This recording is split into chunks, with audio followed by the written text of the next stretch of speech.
All right, so I'm out at Lindemar and I'm gonna paint and I'm gonna surf here. Kind of a day at the beach. I've been wanting to do this for a long time. This is kind of this is the place I learned to surf, so I've come here the most. But I've never actually painted here. I've seen plein air painters here before, but I've never painted here. So I thought it might be fun to do that. Hopefully the wind won't pick up, but we'll see.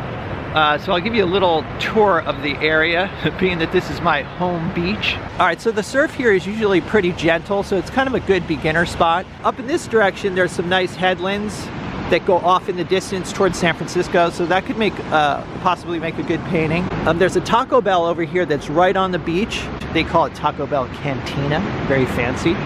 They serve beer. If you're surfing in this area, it's called boat docks because, you know, there's all these boats on these docks here with ramps that lead down into the ocean. So as long as the wind stays moderate, this is a really nice place to hang out. It looks like it's gonna be a beautiful day too, so fingers crossed. All right, so I'm still surfing the Wave Storm, which is a $99 board from Costco. I've had to repair it. This is a fin cut where somebody ran me over, fixed that with hot glue. Some of the plastic is delaminating off the surface, but seems to be okay still. And this traction pad here, section of that broke off. GoPro mounted up here. There's a nylon bolt that goes through the nose, so it's really secure. All right, so it's pretty small out there, but I'm gonna go for it.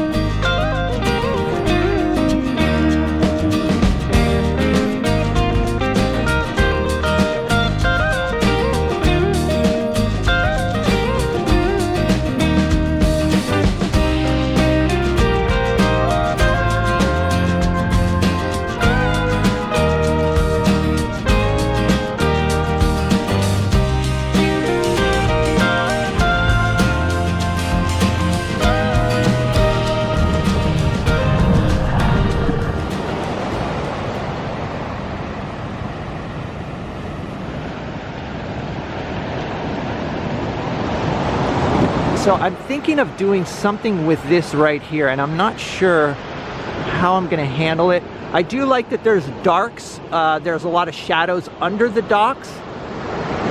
But the problem is the background, the mountain in the background is, you know, it just seems like it's all so dense. And so I'm not sure. I might try to push back the mountain behind, artificially push that back so that the, you know, that the shoreline here or the houses along the shore kind of stand out.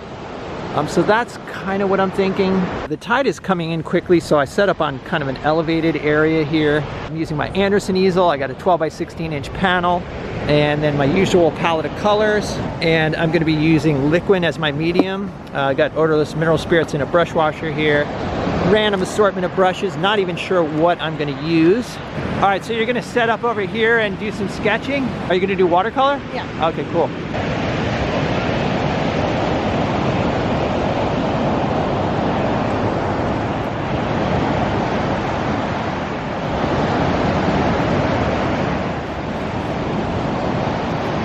All right, so here's the basic idea. There's the docks where the boat docks are, and then a few houses. I'll try to focus on some of the reflections in the wet sand.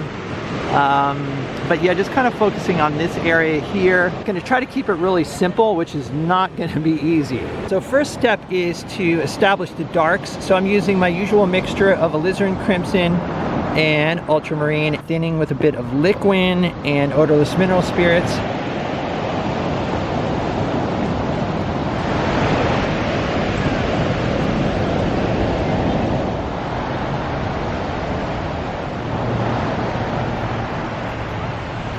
What I've decided to do is just first focus on getting an interesting dark pattern, or, you know, dark and light. So I kind of like this, you know, just using the background to, or the negative space to kind of carve out these positive shapes of light. And I'm just looking at it as purely abstract shapes at this point. So what I really want is a nice arrangement of light and dark, and I'm not really even thinking about what the objects are at this point. Do you know what you're sketching? You know, I'm doing these little wildflowers. You're sketching wildflowers, and then you're gonna use watercolor? Yeah. Okay, cool. All right, I'll check back with you. Okay. All right, I'm mixing up some color for the water, and I'm using ultramarine, a touch of phthalo, titanium white, and also a little bit of burnt sienna. It kind of gives this like, I don't know, a dull blue-gray color.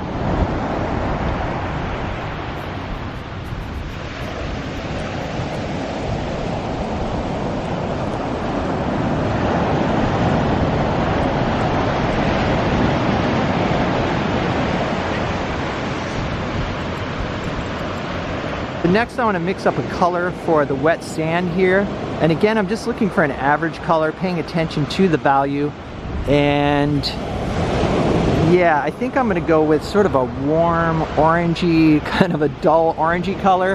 And then I'll add the highlights of blue and the reflections from the houses. So the mix I'm using is burnt sienna with a little bit of dioxazine purple. And then I've been adding a little bit of yellow ochre to warm it up. Also, some titanium white to lighten it up a bit.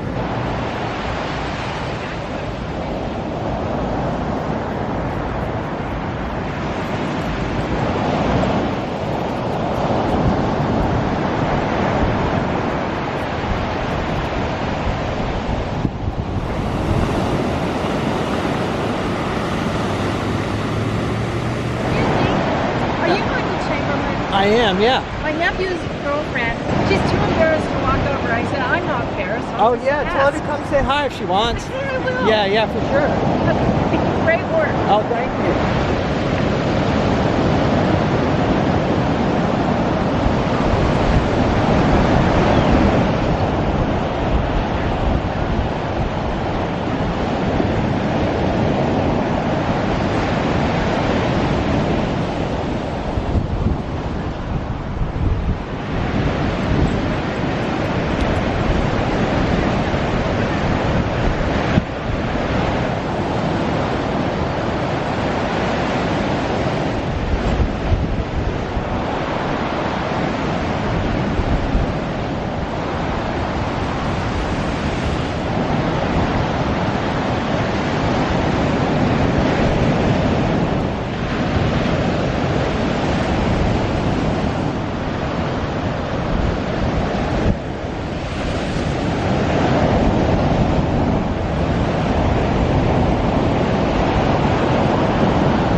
I'm gonna stop right here.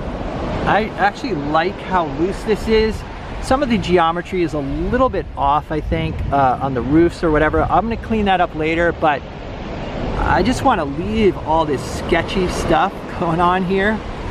I don't wanna overwork it. So we'll go back to the studio and take a look.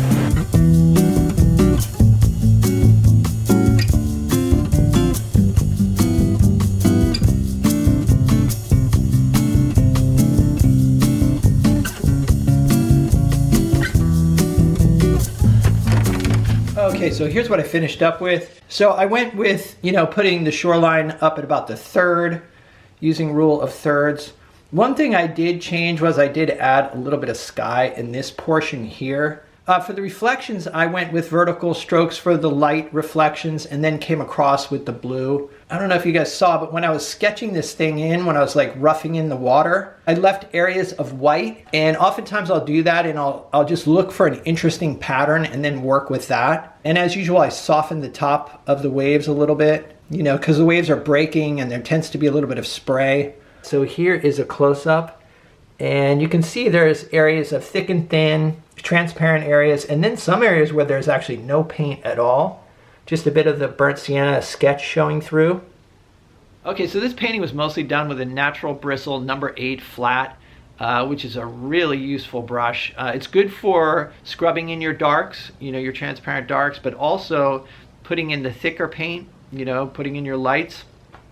And what I usually do with the lights is I keep the paint thick and load the brush and then kind of mop it on there gently. You're not scrubbing at that point, you're just kind of gliding it over the panel.